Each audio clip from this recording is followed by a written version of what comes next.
Еще со времен Османа и Наполеона III градостроительная политика Парижа идет от человека и его нужд.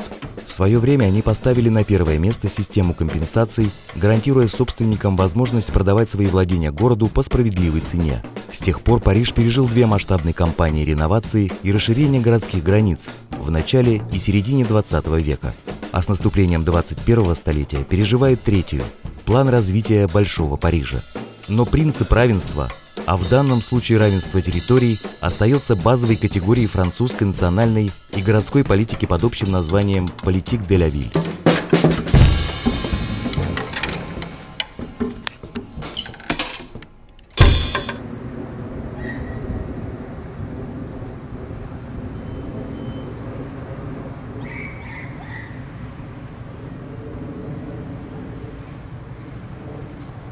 Guillen Huchon, je travaille donc à la mairie de Clichy-sous-Bois en tant que chef de projet développement local. Donc j'accompagne les habitants, les associations sur les projets du quartier du Haut-Clichy pour dynamiser la vie du quartier et puis travailler aussi avec les différents acteurs qui sont présents sur le quartier, les partenaires comme les bailleurs sociaux pour améliorer la vie au quotidien des habitants.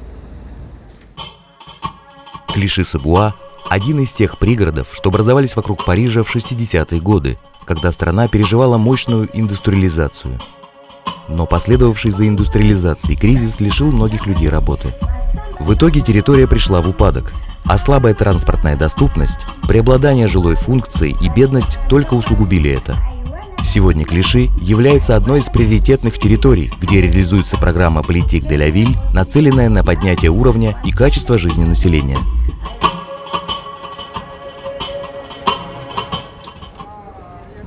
Les populations les plus riches ont été remplacées par des populations pauvres et du coup le niveau de vie de la population a complètement baissé.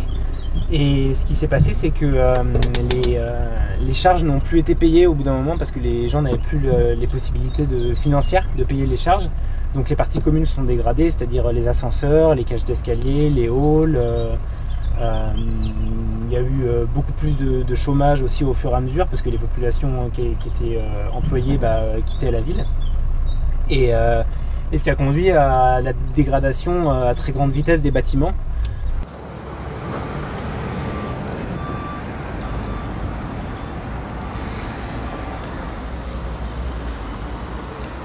La rénovation, elle transforme complètement l'ambiance urbaine du quartier.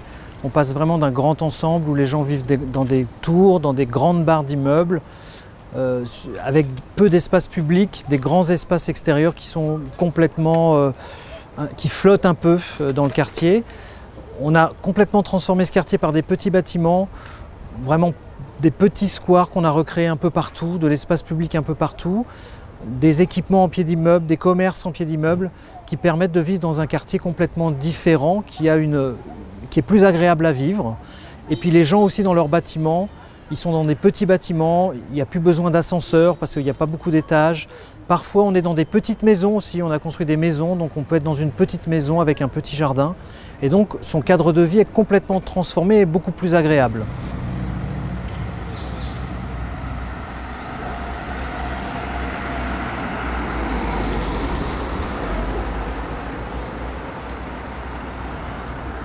Les aspects surtout négatifs, ce n'est pas de l'urbanisme, c'est l'échec scolaire par exemple pour les enfants, c'est la difficulté pour les adultes d'avoir un travail. Il y a beaucoup de chômage sur ce quartier.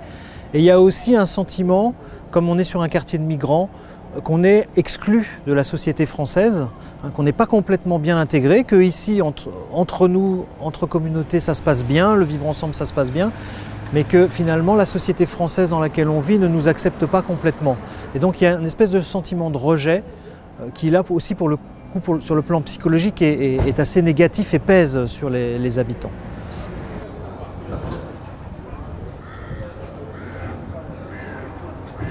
Et aujourd'hui, le programme de rénovation urbaine donc du cœur de ville est mené par, c'est un programme totalement innovant, c'est le premier en France et le premier de cette ampleur. C'est une opération de requalification des copropriétés dégradées et ça consiste à a donné la main notamment à l'établissement public foncier d'Île-de-France, qui est le bras armé de l'État en fait, pour intervenir et à la fois démolir des bâtiments, ceux qui seront trop touchés et les bâtiments de plus de 10 étages, et à la fois requalifier les espaces au sol et résidentialiser aussi le plus possible, c'est-à-dire fermer les abords des bâtiments pour avoir une meilleure lecture des espaces extérieurs.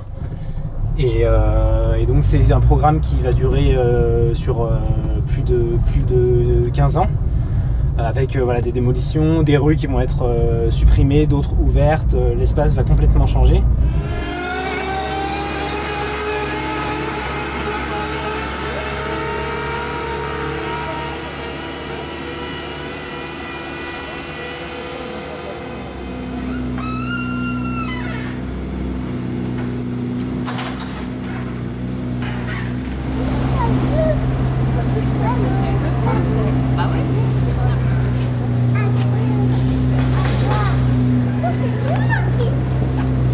La politique de la ville a toujours fait l'objet d'un certain nombre de critiques et finalement on lui reproche de ne pas bien fonctionner, de ne pas avoir réellement d'utilité.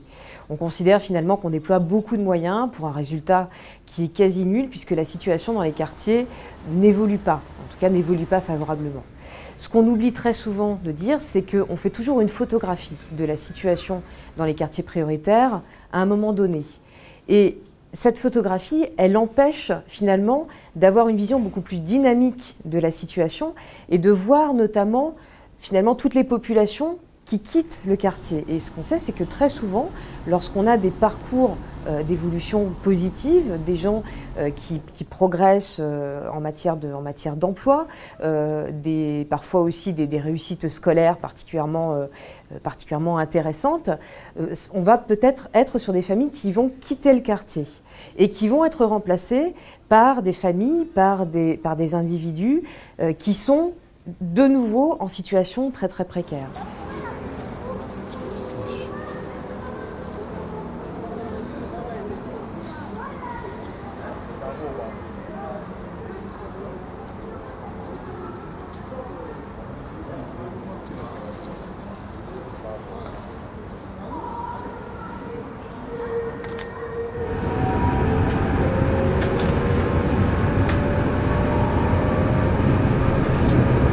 Первые проблемы спальных кварталов возникают в 70-е.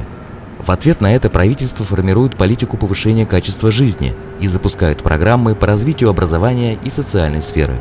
А к началу 90-х годов идея господдержки оформляется в виде отдельного министерства и целого комплекса мер по развитию сложных территорий. Их задача – смешение различных типов жилья в пределах квартала, дома и даже лестничной клетки.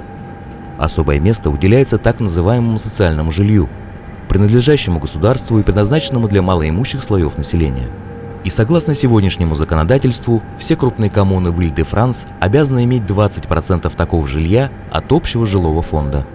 По мнению инициаторов, такой подход изменит не только образ пригородов, но и снизит неравенство в центральных районах, где также появляется социальный найм.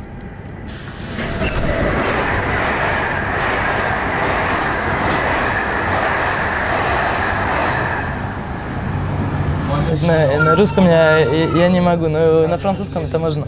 Moi, je suis une fervente défenseuse des logements sociaux et je pense que c'est fondamental. Et je pense que c'est pas du tout un effet de mode, hein. C'est quelque chose qui existe depuis longtemps, les logements sociaux à Paris. J'ai pas les dates en tête, mais ça existe depuis longtemps. Il y a même des logements sociaux dans le premier arrondissement au pied du Louvre, il y en a. Peu, mais il y en a. Et je crois que c'est très important et que ça permet de penser à des nouveaux usages aussi de la ville, parce que ça permet d'amener de nouveaux services, de nouveaux commerces qui en fait n'auraient pas vu forcément le jour s'il n'y avait pas eu ces logements sociaux, avec des gens qui ont un autre budget, qui ont d'autres moyens et tout ça. Moi par exemple à un moment j'habitais pas, mais j'étais souvent dans le 6e arrondissement, donc un quartier extrêmement chic au pied du Luxembourg, et il y avait un Dia qui est un des supermarchés les moins chers de France, qui était comme ça au pied du Luxembourg.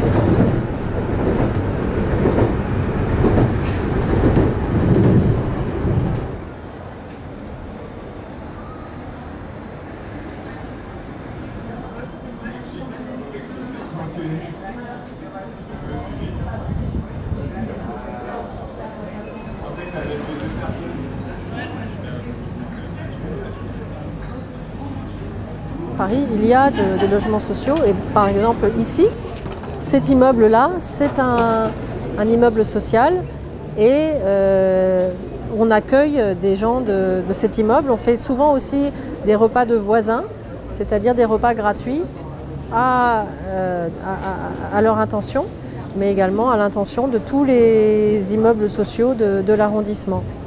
C'était aussi l'objectif initial, c'est-à-dire de permettre aux gens exclus de la vie sociale de l'arrondissement à cause d'un phénomène qui s'appelle la gentrification, c'est-à-dire le fait que le quartier soit investi par des couches sociales un peu supérieures qui font que les prix ont monté dans le quartier. Et il y a beaucoup de gens qui habitent ici depuis très longtemps et qui ne peuvent plus sortir au café ou au restaurant parce que les prix sont devenus prohibitifs.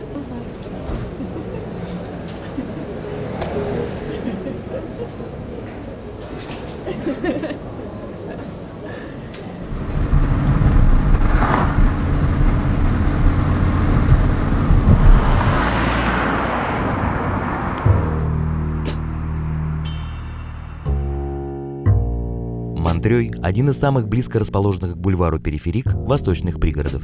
Раньше здесь располагались персиковые сады, снабжавшие Королевский двор. А в период промышленной революции район начал застраиваться многоквартирными домами. Район состоит из двух частей, разделенных автомагистралью. В Нижнем Монтрёе есть станция метро. Добраться сюда из Парижа несложно, благодаря чему за последние 10-15 лет район сильно изменился. Из-за высоких цен на жилье в центре Парижа сюда переселилось много молодых пар с детьми, а художники и дизайнеры арендуют здесь студии. А в Верхнем Монтрёе ситуация другая. Метро сюда придет лишь к 2020 году. Здесь проживает много иммигрантов, которым не просто интегрироваться в социальную жизнь.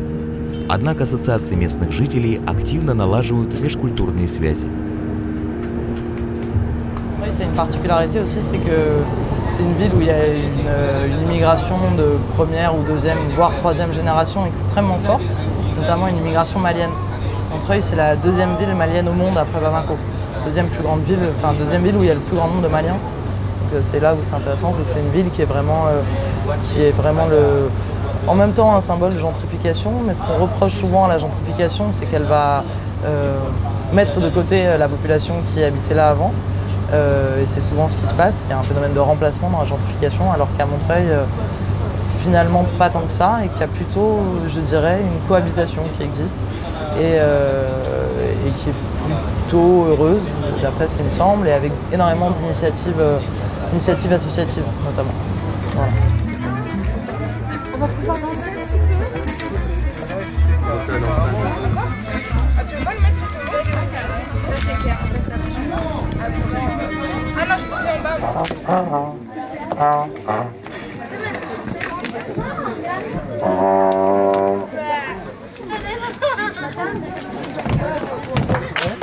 Commencez par les pieds comme ça. Et ensuite les mains. 1, 2, 3, 1, 2, 3, 1, 2, 3. 1, 2, 3, 1, 2, 3, 1, 2, 3. 1, 2, 3, 1, 2, nous on l'a fait du premier coup, on comprend pas du tout. 1, 2, 3, 1, 2, 3.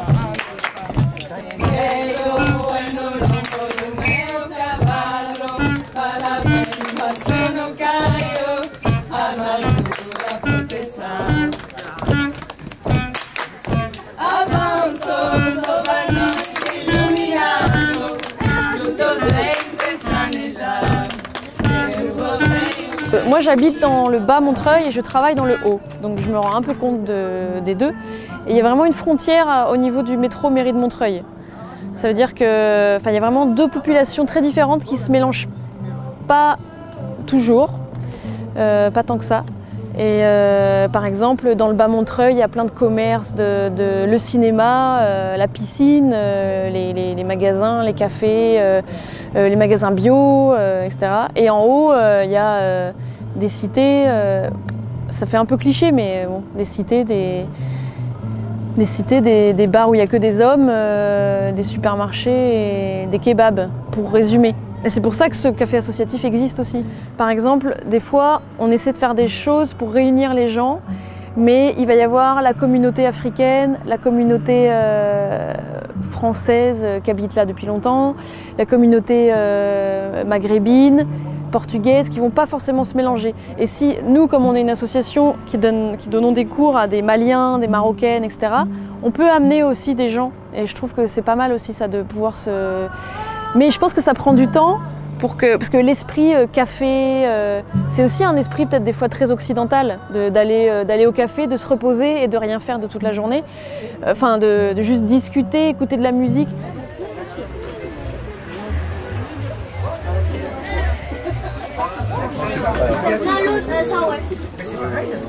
C'est la moitié, 50 centimes, on va bien donner encore. Et on est tous, en fait, on est tous bénévoles. On a tous un travail en plus, quoi. C'est-à-dire que dans l'association, on le fait tout, c'est le café. On est 11.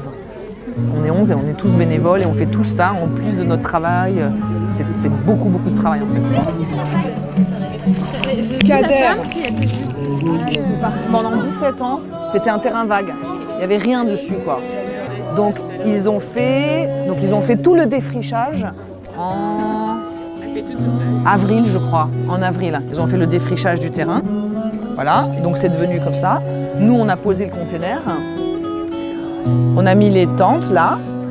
Et eux, Récolte Urbaine, ils ont créé le haut-vent là. Ils ont créé la structure et ils ont acheté un container aussi. On a créé des toilettes sèches. On a eu des subventions de la région. On a eu des subventions de la mairie. Mais il nous manque encore un peu pour acheter la yourte et acheter les cuisines qui coûtent très très cher. La yourte, c'est 30 000. Et les cuisines, c'est, pour l'instant, on est sur un budget de 45 000.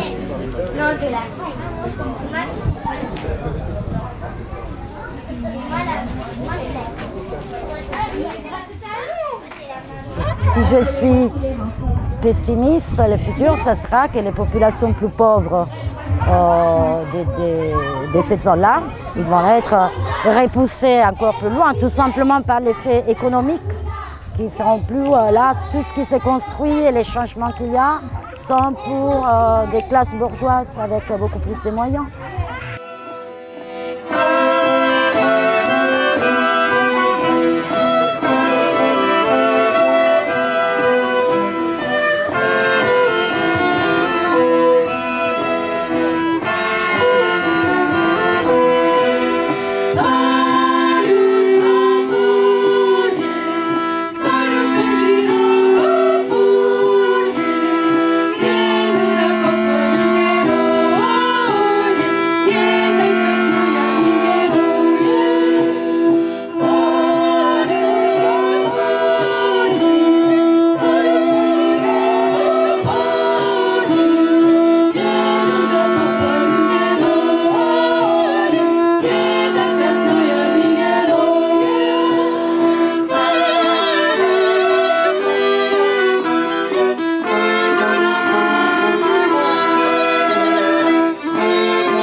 Реновация во Франции – это система взаимоотношений разных уровней власти, профильных министерств, девелоперов, застройщиков и национальных агентств.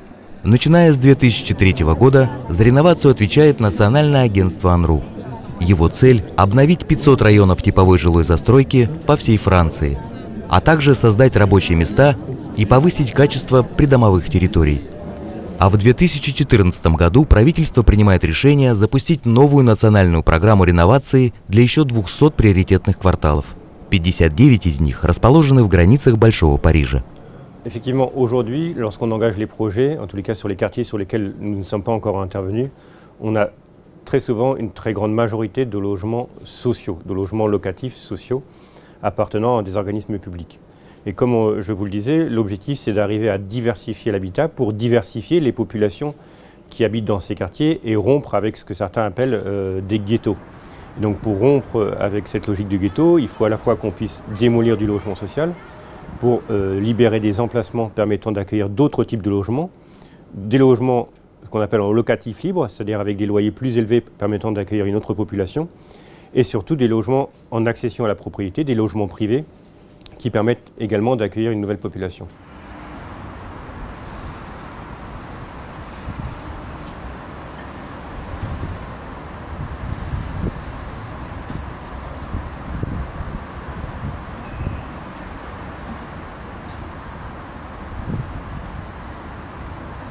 Если АНРУ занимается реновацией социального жилья, то государственную поддержку собственникам оказывает Национальное жилищное агентство АНА. Это адресные субсидии жильцам на ремонт и реконструкцию жилых помещений, повышение энергоэффективности зданий, их адаптацию для инвалидов.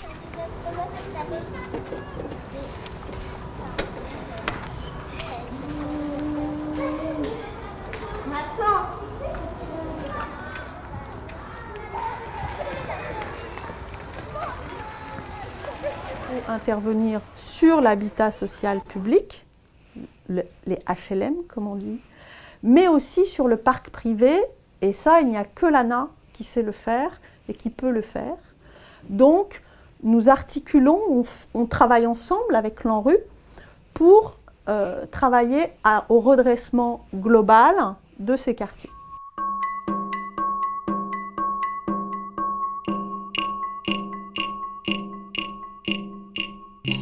Район Роза Паркс находится на северо-востоке Парижа. Обновление началось с реконструкции железнодорожной станции и трамвайной ветки, соединяющих район с другими территориями. Основной задачей реновации было создание динамичного центра с рабочими местами и жильем. Обновление завершилось в 2015 году, и сегодня еще рано делать выводы. Однако появившееся разнообразие в застройке уже ощутимо. Стартапы арендуют здесь небольшие офисы, а компании покрупнее – целые этажи. А первые этажи общественных зданий отданы ассоциациям жителей. Магазины, кафе и спортивные залы, над ними расположено частное и социальное жилье или студенческие общежития. Здесь же станция метро и трамвая.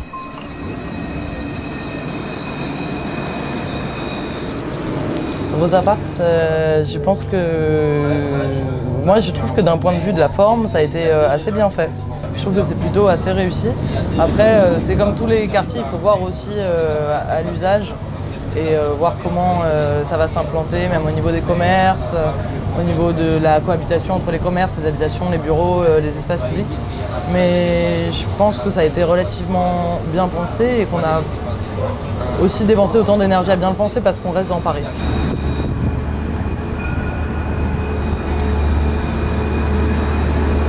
Avec la mairie de Paris, sur le budget participatif, dans les quartiers populaires, donc on aide les habitants à développer des projets, les structurer.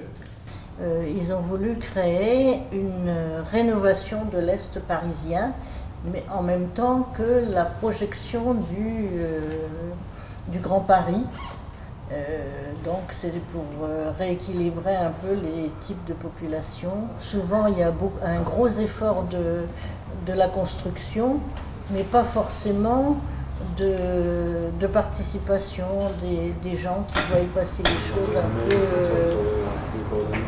façon en curieux, en spectateur. Et là c'est pour ça qu'il y a beaucoup de discours sur la participation des habitants, leur implication et tout.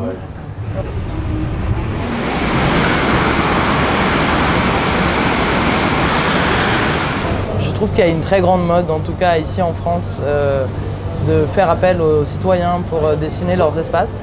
Et je trouve que moi, en tant que paysagiste, je trouve qu'en même temps c'est important parce qu'en effet, il y a la question de la légitimité qu'on se pose toujours en tant qu'aménageur, comment on aménage un espace dans lequel on ne vit pas et comment on est légitime de faire ça. Et en même temps, je trouve qu'il y a un moment où il faut qu'on arrête de s'excuser. On est spécialiste, les architectes, les urbanistes, les paysagistes, les sociologues, on est spécialistes d'un mode de faire la ville. Et je crois que c'est très important qu'on en prenne la mesure entière. manière que le médecin, même si c'est pas lui qui est dans notre corps, il sait comment nous soigner.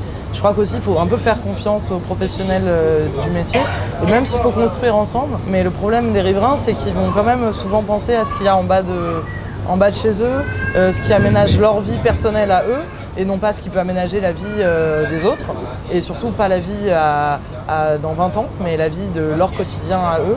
Et donc je crois que vraiment il ne faut pas toujours faire appel à ces actions-là.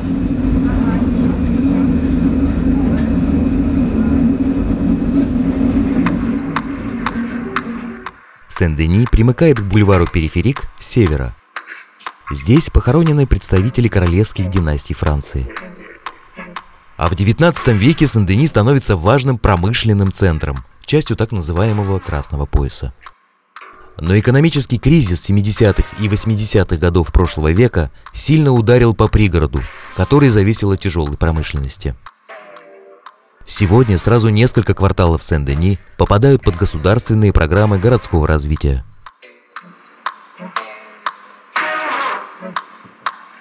Saint-Denis, le problème c'est que les gens ne sortent pas quand on parle des quartiers sensibles, ils n'en sortent pas. C'est aussi pour ça que ça devient des quartiers compliqués, parce que les gens ont même peur d'en sortir. C'est-à-dire qu'on est quand même à Saint-Denis, on est quand même dans une ville avec 135 nationalités, 40% des enfants sont sous le seuil de pauvreté, non, 50% des enfants disent sous le seuil de pauvreté, 40% des gens sont d'origine étrangère. On est sur des problématiques principales où c'est manger, avoir un toit et avoir un travail.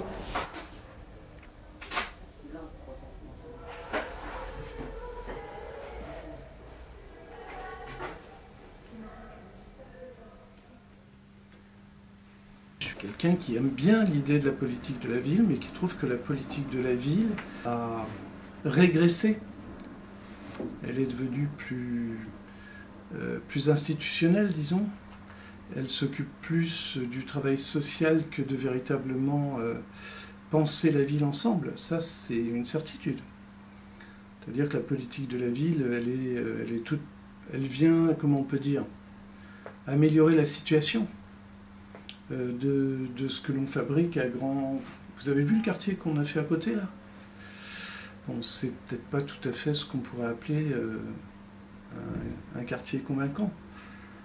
Donc la politique de la ville, c'est un peu de la tarte qu'on met par-dessus, quoi, ou de la mousse qu'on met par-dessus.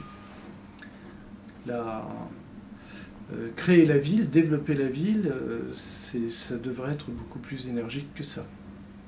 Et un peu moins l'histoire du fric. Et on n'a pas vraiment les... Il y a plein de questions qu'on ne se pose pas, c'est-à-dire comment tous ensemble on peut construire la ville. C'est ça l'idée de la politique de la ville. Alors dans les slogans, oui, ça marche. Dans les faits, ça marche peut-être pas.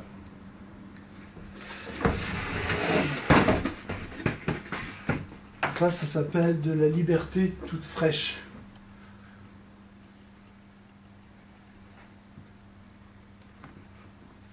Il n'y a pas de politique de la ville s'il n'y a pas une véritable politique des libertés.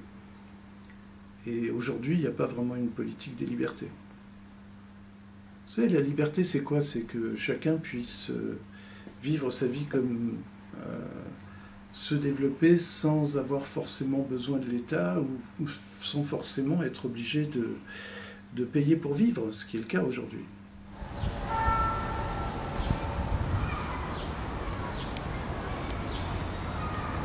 В стороне от государственных программ существует Институт общественных ассоциаций, который, как никто другой, помогает жителям принимать город как свой дом. Это зачастую оказывается важнее муниципального благоустройства и юридических моделей территориальной консолидации. Сентиментальный капитал, то есть привычка к своему дому как к месту, где хочется быть, основа подобных программ. Современная парижская модель развития мегаполиса – это разговоры, нескончаемые обсуждения, размышления и пересуды. Так работает ателье «Дю Гранд Пари» – площадка для выверки курса парижского мегаполиса. На 30-50 лет вперед.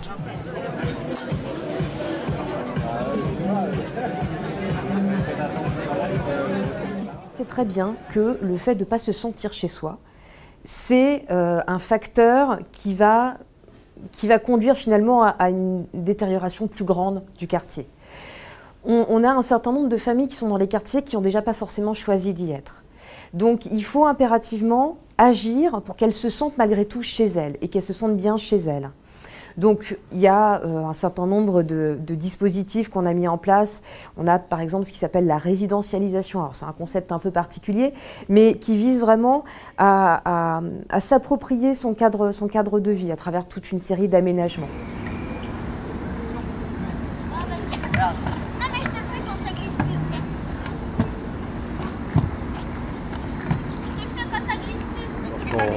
On élabore le projet urbain et qu'on évoque avec les habitants la démolition de leur immeuble, c'est forcément traumatisant parce que ça veut dire que la famille va devoir quitter le logement dans lequel elle vit depuis quelques années, voire pour certaines familles, on a pu en connaître, habitent le logement depuis sa construction dans les années 50-60. Donc il y a des personnes âgées qui ont habité pendant 40 ans un logement et à qui on dit demain, dans quelques semaines, il va falloir quitter ce logement.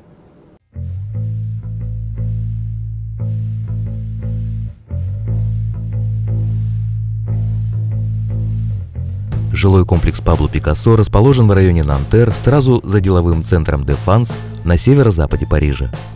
Пабло – это эпоха больших ансамблей, масштабной социальной и градостроительной утопии второй половины XX века.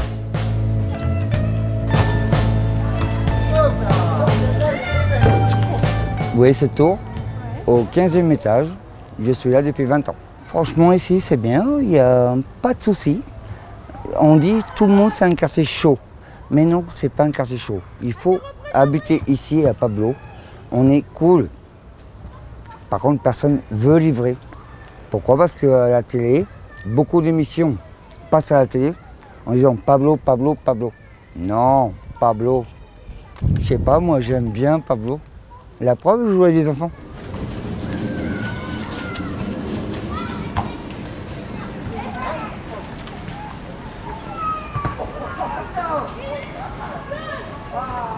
Из-за нестандартной планировки зданий затраты на эксплуатацию стали слишком высоки.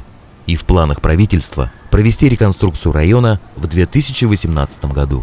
И будущее башен пока неизвестно. Различные сценарии предусматривают снос от 1 до 4 башен. Жители подписывают петиции против сноса, пытаясь защитить не только уникальную архитектуру комплекса, но и свой дом. Logements sociaux avec mon ex-femme, qui a eu le 1% patronal. Donc on a réussi à avoir cet appartement. Et voilà, ça fait 20 ans que je suis là. Pour moi, Pablo, vous voyez, il y a toutes les races ici. Il n'y a pas de racisme.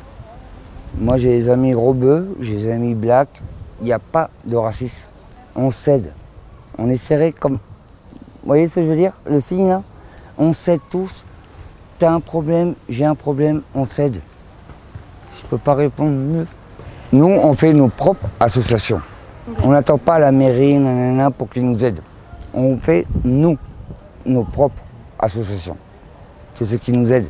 Parce que si on attend l'État, il y a une chala, comme ils disent. Hein. On ne peut pas attendre après l'État. Mais nous, on s'aide entre nous. C'est ce qui fait la force de Pablo.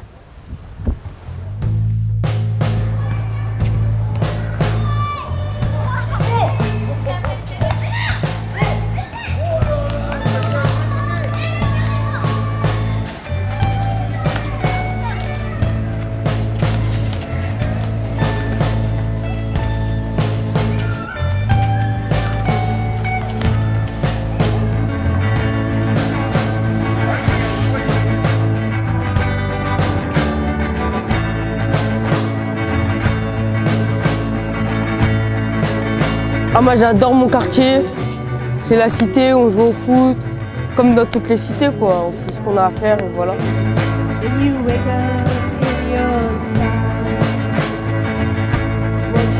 C'est un quartier populaire, c'est un quartier un peu pauvre, on va dire. Hein. Moi j'aime bien, je trouve que c'est très sympa.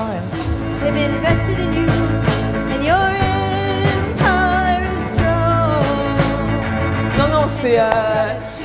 moi je m'y sens très bien parce que je travaille avec plein de structures, parce qu'il y a des artistes super et que je m'entends bien avec beaucoup de monde.